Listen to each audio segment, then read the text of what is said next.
અમરેલીના લેટર કાંડ બાદ પાટીદાર સમાજની દીકરીની ધરપકડ કરી તેનું સરઘસ કાઢવાને લઈ કોંગ્રેસ લડાઈ મૂડમાં છે, તો સુરતમાં પરેશ ધાનાણી અને પ્રતાપ દુધા ધરણા કરે તે પહેલા જ તેઓની પોલીસે અટકાયત કરી હતી। અમરેલીમાં પાટીદાર સમાજની દીકરીની ધરપકડના મામલે સુરતમાં પરેશ ધાનાણી અને પ્રતાપ દુધારે વિરોધ કર્યો હતો। નારી સ્વાભિમાન આંદોલન સમિતિના નેજા હેઠળ પરેશ ધાનાણી અને પ્રતાપ દુધા સુરતના વરાછા ખાતે આવેલ માનગઢ ચોક ખાતે ધરણા કરવા પહોંચ્યા હતા। જોકે ધરણા થાય તે પહેલા જ પોલીસે પરેશ ધાનાણી અને પ્રતાપ દુધાતની અટકાયત કરી હતી। પોલીસ દ્વારા ધરણાને મંજૂરી આપવામાં આવી ન હતી, જેને લઈ ધરણા યોજવા આવેલ તમામની અટકાયત કરાઈ હતી, તો પોલીસ સ્ટેશનમાં પણ ધરણા ચાલુ રહેશે તેમ પરેશ ધાનાણીએ નિવેદન કર્યું હતું।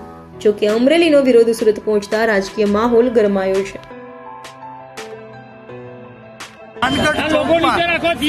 શ્રી સરદાર સાહેબની સાક્ષીએ એના સ્વાભિમાનનું રક્ષણ કરવા એક નિર્દોષ દીકરી એને ન્યાય અપાવવા માટે અમે 10 થી 5 માનગઢ ચોકમાં ધરણાની જાહેરાત કરી હતી।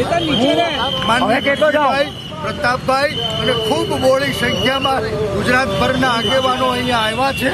પોલીસે આખા માનગઢ ચોકને જ્યારે જેલ કવચ હોય એ રીતે ઘેરી લીધો છે।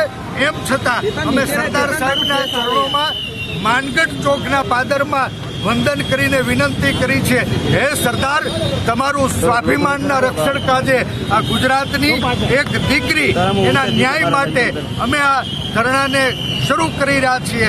માનગઢ ચોકમાં મંજૂરી માંગી હતી, મંજૂરી માંગવાની કોઈ જોગવાઈ નથી। આ દેશમાં સંવિધાનથી દરેક માણસને સરકાર સામે સવાલો ઉઠાવવાનો અધિકાર છે।